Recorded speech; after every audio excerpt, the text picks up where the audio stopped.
Welcome to the Heartful Parent Podcast. I'm your host, Christy Keating. In this podcast, we talk about it all, our parenting, our partnering, and our professional lives, because they are all a part of us, and we were never meant to do this alone. Hey, podcast listeners. I am thrilled, as always, to have you back for another episode of the Heartful Parent Podcast. And I'm really excited about today's guest because not only does she have incredible information to share, but she's also, over the years, become a friend of mine. But ironically, she is one of those friends who we've never sat in the same room.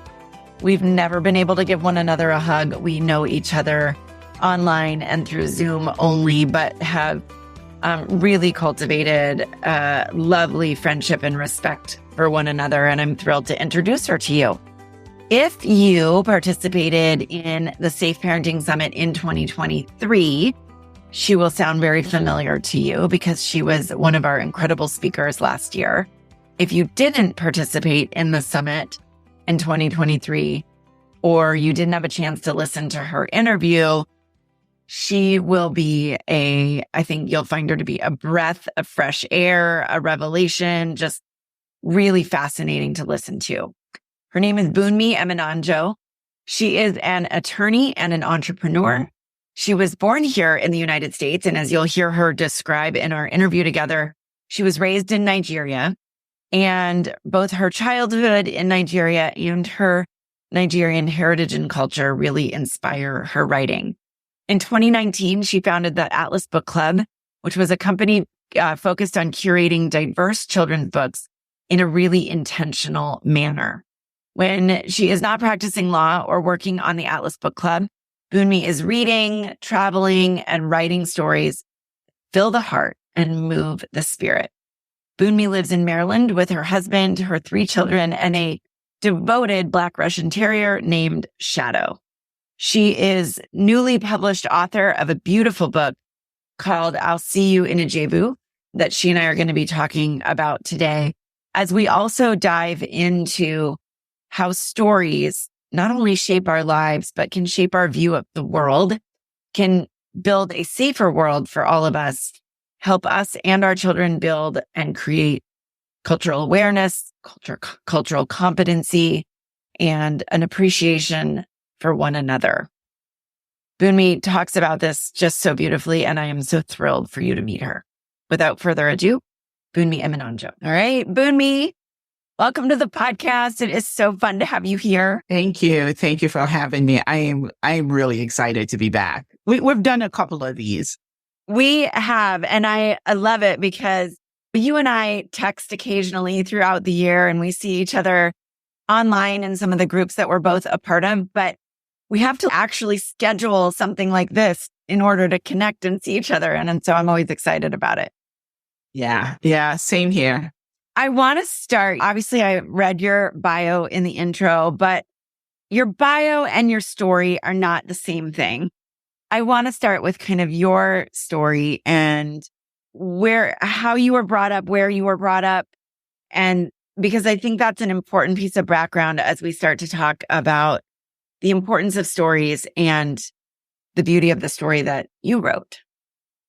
Yeah, no, absolutely. And that's so interesting that you say that your bio and who you are and your background are not the same thing. And that's so true because I think we all have such rich, lives that are hard to capture in like a 2-paragraph bio. So Anyway, I just thought that was interesting. Yeah, I was born here in the U.S. My parents moved here in the 70s to go to college. And there was this huge wave of West Africans that moved here in the 70s to pursue like a higher education. And they had my older brother and I. And when I was 2 months old, I was only 2 months old when we moved back to Nigeria.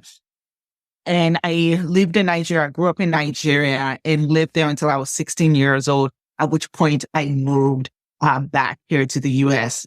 Also, my older brother and I moved back here to the U.S. to go to college. And even though, because I've been thinking about this lately, because this year will be 30 years that I have lived in the U.S., right? And so I have lived most of my life here in the US because I lived in Nigeria for 16 years, but I've been here for 30. But when I think about it and how my Nigerian heritage and my Nigerian culture is still very much an integral part of my life, like the DNA of our family. My husband's also Nigerian.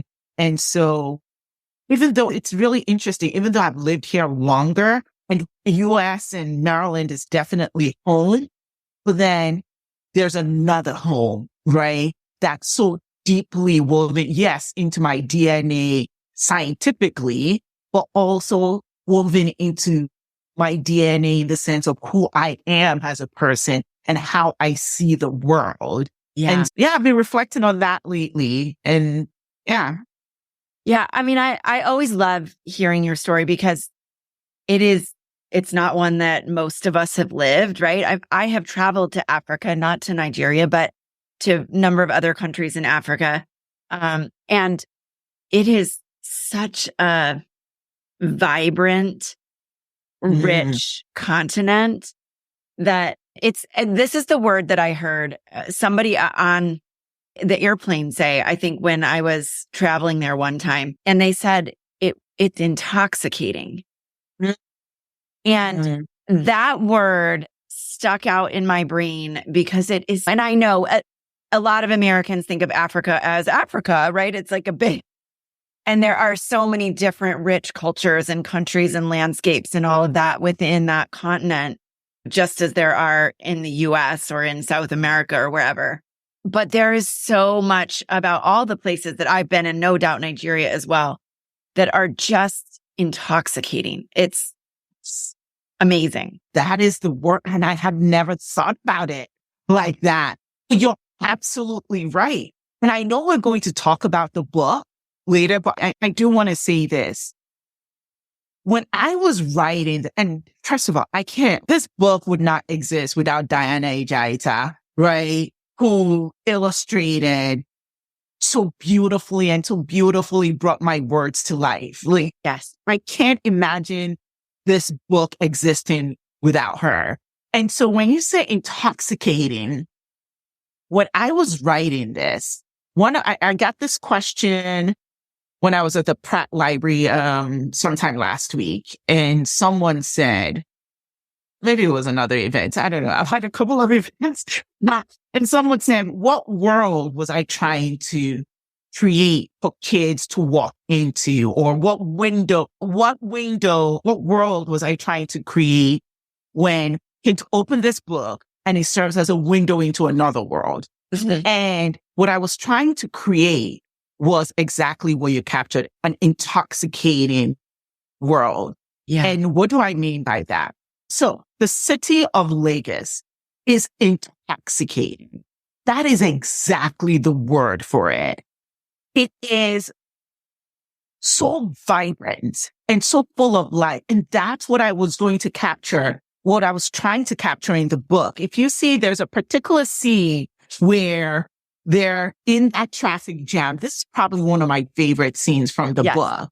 And they're in that traffic jam. And the city of Lagos is, you hear like the sound, it like awakens all your senses, like the sounds of the street hawkers, the honking of the horn from the traffic jam, and then the smell of frying street food.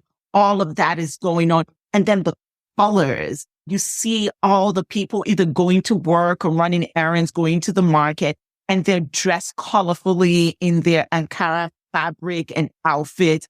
And the whole experience just really awakens all your senses. And so when you said intoxicating, I'm like, my goodness, that nails it on the head. Right. And I had a similar experience when I've gone to other parts of Africa, like Cape Town, for example, and even Johannesburg, or even Lesotho. Lesotho is this small country in the southern part of Africa, and it's intoxicating in a different way. Lesotho is this small country that's still very much untouched, and you go hiking in these beautiful places, and the beauty is so overwhelming and intoxicating in that way. So anyway, I found that choice of term to be both interesting and just perfect for how you describe various parts of Africa. I'm so glad that resonated with, because it so aptly described it for me. And I've actually been to Lesotho. Lesotho, I'm not saying it correctly. Yeah. I have been there, and I've been to South Africa and Rwanda, Zanzibar, which of course is part of Tanzania. And they're all that word, but you're right, in a slightly different way. And I know we will talk about a little bit more about the book in a minute, but what I love about it, and I think what I want to ask you next, is story has always been really important to you. I know that from having spoken with you many times before. And one of the groups that you and I are both a part of online is a book for lawyers who love to read. And I get the best recommendations from that group. Yeah. But I know from our conversations and from seeing your comments that story and bringing places and people to life is something really, like, it's a part of who Bunmi is. It's part of your core values. So let's talk a little bit about how that became such a prominent thing in your world and why it's so important. Again, I think the process of writing this book, getting it published, and I think talking to people has resulted in a lot of introspection. And I've always considered myself a storyteller. I love stories. I love stories that come in different forms, whether it's like book or music or even shows. If you follow me on Facebook, you probably get to read my reviews about different shows. And my favorite types of stories, absolute favorite, and those are the types of stories that I write, whether it's a movie or a show or a book, the stories of ordinary, everyday people. I just think humans are so complex and interesting and intriguing. And not only that, the way we interact with each other, the way our past informs our present decisions and relations. And I just find it intriguing and interesting. And those are the types of stories that I'm drawn to. And so when I think about that, and I think about my childhood growing up, and I think about how my dad was very much an academic, and I was reading Shakespeare at the age of 9, 10 years old, and then expected to write a book report on it. And so I started reading at such an early age, and not only reading, but reading and analyzing and discussing with my dad and putting it into a book report. So I think because that started at such an early age. But then I also think about our culture has, like, Nigerian culture, and I think African culture in general is very much steeped in folk tales and folklore. And there was such big part of growing up as a child. At the end of the day, in the evenings, we would just gather, especially during the holidays when I had extended family around and cousins, and we would gather and just have story time. But it was essentially tales, like sharing of folk tales.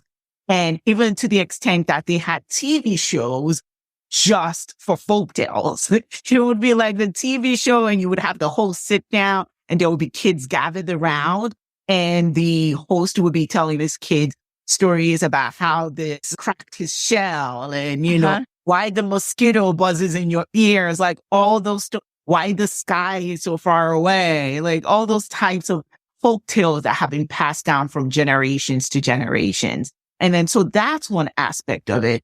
But then also the way generational stories about our family and our heritage, how that gets passed down from generations to generations. And not only that, I think big part of our culture as well is the oriki, which in the book, and the oriki is a special Yoruba greeting that encompasses who you are, but then also your heritage, right? It's a special greeting that every person has, and every family has their own special oriki that is used to just recognize you and also uplift you. And that too has generational information contained within it. So essentially Yoruba culture, and I think it's fair to say African culture in general, there's a lot of storytelling that's baked into the very essence of who we are. Yeah. Right. And all this has come to me in the past year or two, just processing where that comes from. And I think just being a storyteller and being able to, how do I say it? Communicate and tell the story, people's stories in a way that resonates, in a way that makes you feel something is what I'm always aiming for. I want you to really feel what that person or that character is feeling, what they're thinking, and really have you be present in that character's mindset, if that makes sense. And hopefully, as you were reading the book, you got some of that. You felt what Olu felt, right? And you felt what her grandpa felt. That's, for me, that's always the goal when I'm writing. Well, and I have to say you did it absolutely beautifully. And you're right that both when I read this book the first time to my daughters, and I told you this story before we hit record, but I'll say it again, that because it's a children's book, ostensibly, I got the book for my younger daughter, who is 6, almost 7. And I said, I'm going to read you a book that a friend of mine wrote. And my 14-year-old, who also loves to write stories she's an avid reader and an avid writer. Both of my girls are, actually. And my 14-year-old jumped onto the couch and said, I want to hear this too. And it was such a beautiful experience to read the story with them and dive into the vibrancy, as you've said, the colors. You're right that Diana in the artwork in it's really incredible. But this story, and we'll keep coming back to it because it's just really remarkable. But this wasn't your first effort to get stories into the hands of children. Yeah. So let's go back a few years, Bunmi, and talk about you are a mom. And if I recall correctly, you discovered when your kids were young that there were a lot of stories written for kids about white kids and animals.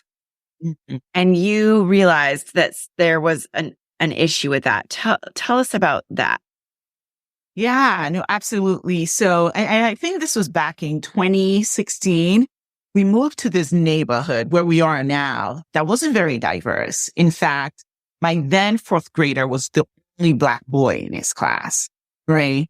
And so what quickly became evident to me was, okay, we really need to make sure that our kids are well connected to their sense of self and their heritage and know who you are, especially if you're not seeing people who look like you. It was very important to my husband and I that they remain connected to their heritage. So what we started doing is I started researching books set in different African countries and taking that book into the school and reading it as a guest reader. I started doing that. And then I formed a small book club, which we later called Atlas Book Club. Formed a small book club in my home where we selected a book from a different African country every month. And a group of kids from different backgrounds came together in my home and we would just read it and talk about it. Eventually that grew into an exploration of different countries. That grew into an exploration of different countries around the world. But what became very clear when I went into the school and read to the kids, and these were elementary school kids, is that these kids, mostly white kids, were yearning for stories that were different from their own. They were yearning to learn more about other cultures, right? And I have a couple of examples where it became really clear. In fact, one kid requested 2 years later, after I read one particular book, I think it was a Nigerian folk tale, Why the Sky is Far Away or something like that. And 2 years later, he requested that I read that book again. And that book, because it was a story that was so special, resonated with him because he had never heard anything like that before. And then he requested, and I was like, you remember from 2 years ago? That's incredible. And what we ended up doing was in 2019, launching this business called Atlas Book Club, where we explored a different country every month and selected a book set in that country along with educational materials to help immerse the kids in the culture of that country that we were exploring. And the mission of the company was threefold. First, to help all kids explore the world and explore different cultures through the books that we were selecting for them. Two was to help particularly kids of color because the representation was so disproportional in children's books at the time. It's a little bit better now.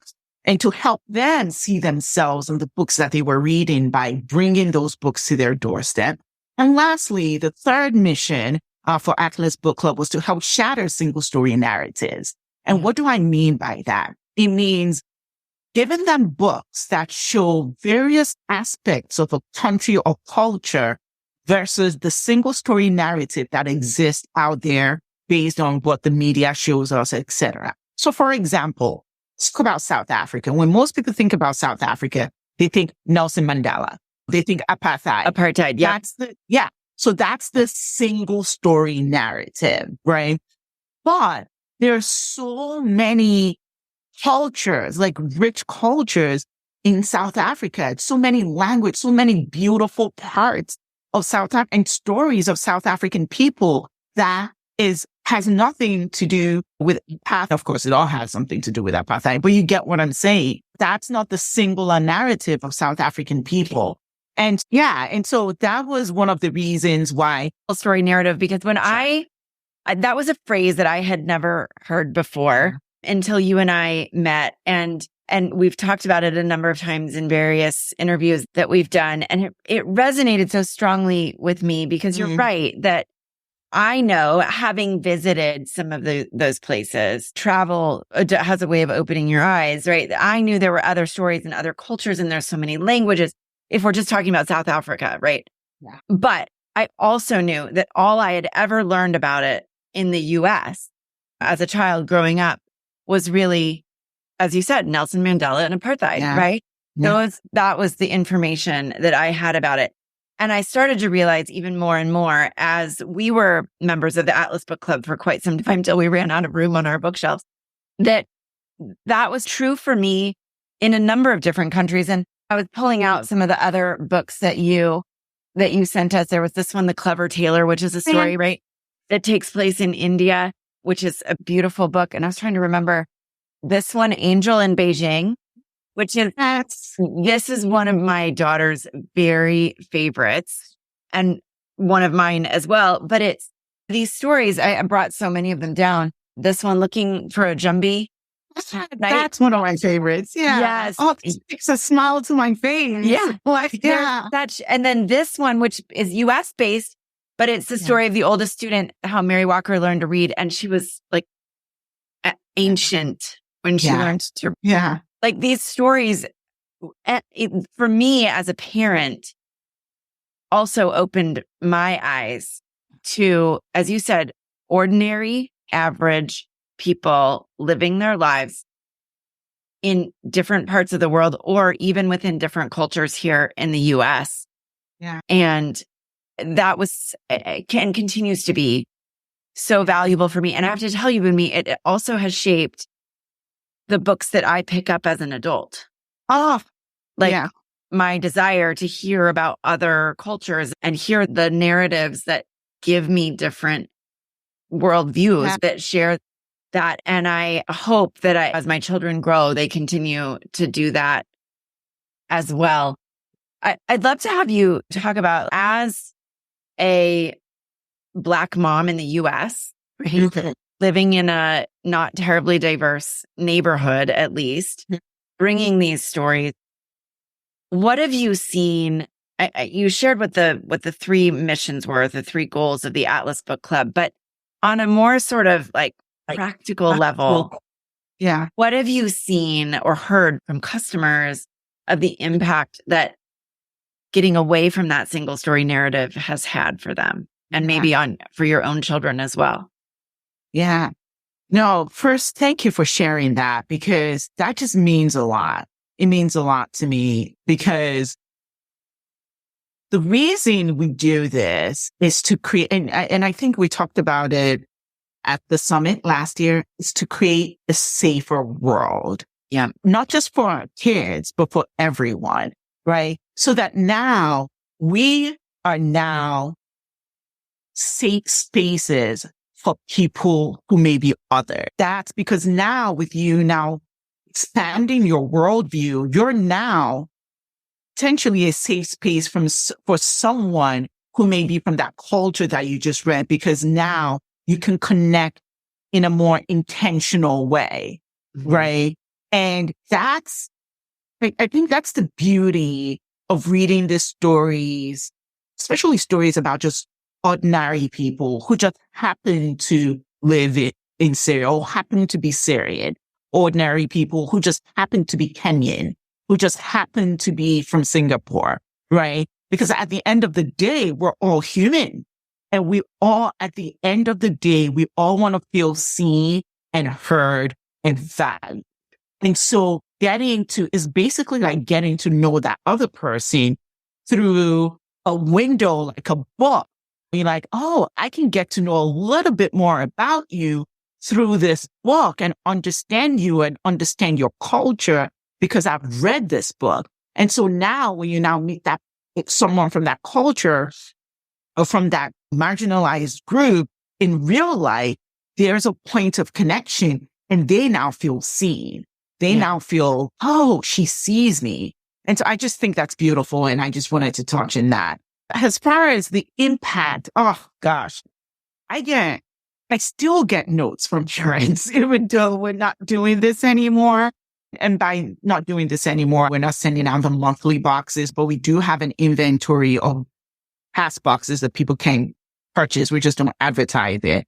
I still get notes from parents where they tell me not only has it opened up their child's worldview, but it has actually increased their child's love of reading.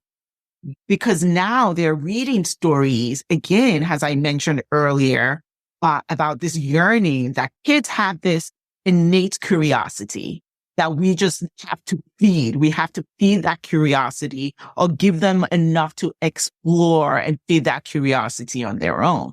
And so when they're reading a book like Amari and the Night Brothers, which it's about this Black girl who lives, I think, somewhere in New York, is now thrust into this magical world, very much Harry Potter. Yeah. Right? My older daughter read that one because we got that from you. Yeah. Yeah. And so when they're reading that, it's not Harry Potter. This time it's this beautiful Black girl with curly, kinky hair. They go, oh, this is interesting. I've never seen this before, but I'm interested. And so as a result, they end up reading more books because they're reading different types of stories. They're reading stories that they can resonate with, that resonates with them, that they can relate to, but is different enough to catch their interest, right? So I get stories like that. I also get stories about, I think one parent told me that they received, I think it was when we were exploring Native American cultures, and as part of the note to parents, I think I put something like, there's only 1% of books published at the time was 20 had only 1% representation as Native American stories. Yeah. And I remember she sent me this note that her daughter was like, what? That's crazy. And she said, I'm going to send this postcard to my grandma and tell her all about it. And so it's an opportunity for kids to be enlightened and for their eyes to open up to these various things. And I gave a talk at a law firm sometime last week where I was talking about raising culturally curious kids. And I told the parents who were present there that one of the reasons I do this, right, and I educate parents on this topic is we also want to empower our kids, right? We're not with them 24/7. They go to school. They spend more time in school than they do at home when school's in session. And so we want to empower them. So when they're out in the world, they can advocate for these types of stories. They can select right now, I'm very confident that my youngest is 13, so he's older now. But even when he was younger, I'm confident that when he goes to a bookstore or he goes to the library, the type of books he's going to select. So we want to empower them to seek out these kinds of stories. But the only way they're going to seek them out is, one, we as parents model for them, right? What kind of stories are we seeking out? What kind of movies are we watching? What kind of books are we reading? We model that for them, one. But two, initiate them, right? Into that type of world where different kinds of books exist and different kind of people can play different kinds of characters, right? And so we've initiated them into that world. We model it for them. And by doing those things, we now empower them. So when they go to the Scholastic Book Fair and they look and they say, wait, where is the book set in India? I just read this picture book called The Clever Tailor, and I want to read more books set in India. Can you point me to it? Right. And the librarian goes, what? We don't. Why not? Why don't you? And guess what? At that point, the librarian, if he or she are there doing their job well, which most librarians are, because librarians are my favorite people, they're amazing. They look for a book set in India for this little boy or girl, and they get it in the library. Same thing with bookstores. There's so many. I could really go on, you know that, but there's so many. Yeah. But no, there's so much to all of this. Yeah. And I think you're totally right that I'm going to go back to something you said a little bit ago, because everything that you've been describing, a kid who's willing to walk into a bookstore or the Scholastic Book Fair and say, I want to read a book about India because I read this other book. That is part of building a safer world, right? For all of us. And I love that you brought that full circle, because for those who weren't a part of the Safe Parenting Summit in 2023, Bunmi was one of our speakers, because she talked about the importance of all of this in creating safety, cultural safety, right? Not just brain safety and body safety, which is of course a part of that, but this larger cultural safety for our kids, where, as you said, they feel seen, understood, and valued. Yeah. And I want to drill in, because this is a special time of the year. I want to drill in a little bit deeper there. Right now is Ramadan, right? And Muslims are fasting for the next, I don't know how many more days left in the Ramadan fasting period. And so here's an example of how a kid who has heard their parents talking about Ramadan at home, they maybe have read a book or two about Ramadan. And it doesn't even have to be, this can happen at first grade, kindergarten, first grade, second grade. Like we have to wait to a certain age, but no. And so what happens is, if first grader, which they all have friends, they sit at during lunchtime, they have the people they sit with. And if there's a kid who's fasting, if your child is aware and understands at an age appropriate level, they don't have to know everything, but they know that, okay, my best friend who actually just stopped by is Muslim. Her name is Adija. But let's just say Adija is also in first grade. She's not in first grade. She's in her 40s. But it's also in first grade, right? And little Katie goes, oh, I've learned about Ramadan. And maybe Adija, she notices Adija is not having any lunch. That if you're the only kid sitting in the lunchroom, not having lunch, you feel othered. You feel like everybody's staring at you. People are asking questions. Now, Katie can be the safe space for Adija. Hey, Adija, do you want to sit with me? And because she understands why she's not having lunch. And so now it's not awkward, and they can sit together and just have a conversation, and it's not a big deal. That's Katie now being a safe space for this little Muslim girl. And so I just want to, because right now we're during this period, I just wanted to use that as a good example of what that looks like. I mean, that's a beautiful example of the awareness. I know you tell a story, I've heard you tell it before, about being at work. You'll have to share the details, but being at work and having one of your coworkers, know enough about Nigerian culture and Nigerian names to ask you what tribe you were from, if I'm remembering the story. Yes. That's again, that cultural awareness, that's a cultural competency, right? And that's the thing. We can cultivate that in our kids. Yeah. We can do that in our kids starting now. It's not, don't think because your kids are like teenagers, it's too late. I know I have 3 teenagers and Never too late. Never too late. Yeah. But you can start now and start doing things to help build that. But yeah, I think that's an easy entry into connecting with someone. Yeah. I think enough about Nigerian culture. And that's not to say every culture has names that have meanings, but most do, right? And so even enough about that country or that culture is entering into that conversation with a respectful curiosity because you've done your part. Your new coworker is we'll just stick with Nigerian. Your new coworker is Nigerian. She starts on Monday. You already know this. Or even if just seeing the name, you can Google it and see where is this person from. And then by Googling it, you can already tell whether the name is Yoruba, Igbo, or Hausa. Those are the 3 main languages in Nigeria, even though we have many more. And then you can enter that conversation on Monday morning with a level of respectful curiosity. Hi, Bunmi, how are you? It was very nice to meet you. And delve into that. If it happens organically. Mm-hmm. Oh, I noticed your name is Bunmi, and that's a Yoruba name, isn't it? Or something like that. And it just shows, oh, I care enough to have done some research. I see you.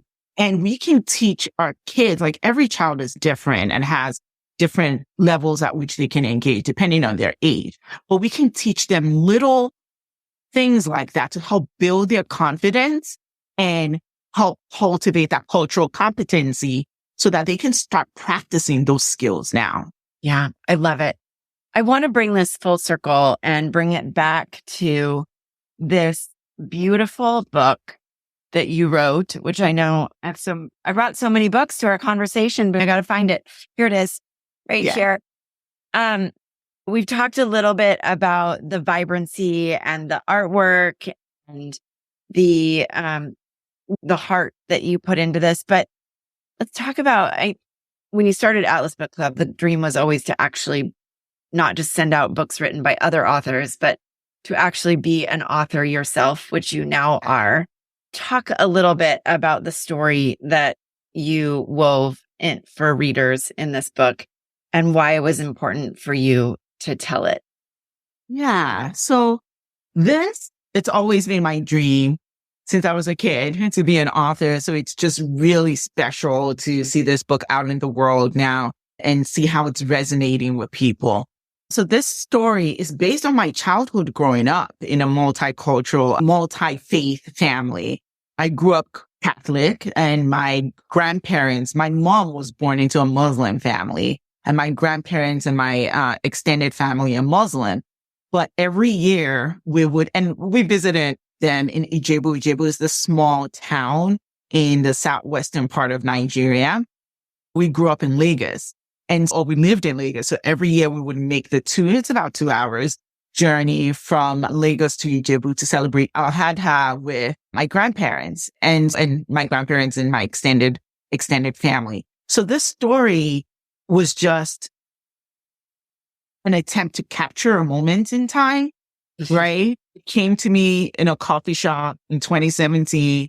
I was sitting there doing some research about a completely different project about West African foods. And I was just online and I saw all these images of this beautiful West African market women. My grandmother was a market woman and it just brought back all these memories. And I was thinking about the food she would make and just the story just like literally poured out. And so it's this story about this little girl named Olu and her special relationship with her grandfather. So every time she would go, when they traveled to Ijebu, her and her grandfather have this very special, quiet connection, right? And it's the story of that. It's a road trip, first of all, road trip to Ijebu, but then also capturing, festivities with family and the joy that spending with family brings, whether it's the food, the teasing, the playing with cousins, that happens in different families, whether it's there or Christmas or Hanukkah or Diwali or Thanksgiving. Most families have that very special time in the year when they gather and all that, what I called, I think, happy chaos. And so that's the meat of it. Then it's also comparison of the city of Lagos and Ijebu. Lagos is like this big city, very vibrant and very alive and intoxicating, as we talked about. And then Ijebu is this quiet, small town where it's all about like simple pleasures, such as like plucking mangoes off trees and just spending time with family. And so I wanted to bring all that alive in the story.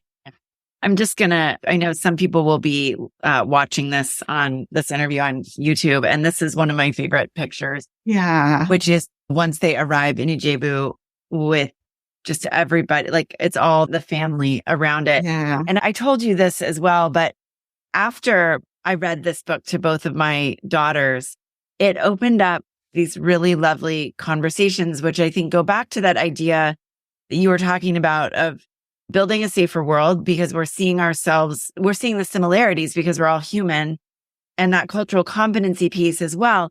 Because my daughters and I sat on the couch, and actually my husband was not sitting with us, but he was there talking with us as well. And we were talking about just what you said about the gatherings that we have in our family, not for Eid, but for other celebrations, and the similarities with everybody preparing the food together and gathering around the table, and just this, it was a really lovely way for my girls to see themselves in this story, and then realize again that sort of idea that we really are more alike than we are different. Yeah. Absolutely. Yeah. Absolutely. Yeah. We are more alike than we're different. And that is probably the biggest lesson I have learned from creating Atlas Book Club. Because as I read hundreds, for every book that was sent out that you all get, I read 4 or 5. Yes, I remember. Yeah. And so I've read hundreds of books for Atlas Book Club over the past, I did it for 3 years. And that's the number one thing I learned. We are more alike than we're different. At the end of the day, we just want to be loved. We want to connect with people. We want to love each other. And so when kids or anyone really can see that mirror in a book, it always resonates. And that's what happens in this book. And I think I had a friend call me, not even one, I had several friends call me in tears, but because they were reminded of the special relationship they had with their grandparents or with a parent that passed away. One of my friends called me. She texted me. She said, I can't talk right now because I called her. She got an advanced copy. That's what it was. She got an advanced copy and I called her to see what she thought. And she said, I can't talk right now because I'm over here. Sobbing because her dad had passed away not too long ago. And so it is that idea that we have this deep heart connections with people, no matter who you are, where you're from. We all have that. And we have the people in our lives that are very special to us, same way Baba is special to Olu. And so when we see that, first of all, illustrated so beautifully in a book like this, it just really touches like that place in your heart. Yeah. So, yeah. It is an incredible accomplishment. I know it's one that will stay on our shelves for many years. And I'm one of those people, I can't get rid of books. So my grandchildren will be reading this book someday. I will be saving it for them with all the other ones. And I'm so thrilled that there was a publisher who saw the beauty in this book and wanted to bring it to life as well for all of us. For those who are interested in getting the book, the link is here. It's in the show notes. And it really is lovely. And I think it goes a long way towards creating those connections and smashing the single story narrative. Right? Bunmi, thank you for this book. Thank you for your wisdom, and thank you for your friendship. I love every time that we get to connect, and I'm so thrilled to have you on the podcast. Same. Thank you. Thank you so much for having me. And what I always say is I hope people who read this book feel the love and joy that Diana and I poured into it. And I hope that joy radiates from the book into your lives and your day and your kids. Well, thank you so much. Thank you. All right. Thank you, everyone, for joining me on this episode of the Heartful Parent Podcast, where we talked about books and stories and growing up in other places and smashing that single story narrative and the beautiful book, I'll See You in Ijebu, which was written by Bunmi and illustrated so beautifully by Diana. It is a lovely book. I hope that you will each get yourself a copy for your own children or for other children in your world and share just the vibrancy of the story. I am grateful for you for being here. I'm here to support you if you need it. And as always, I will see you next week for another episode of the Heartful Parent Podcast. Cheers, everyone.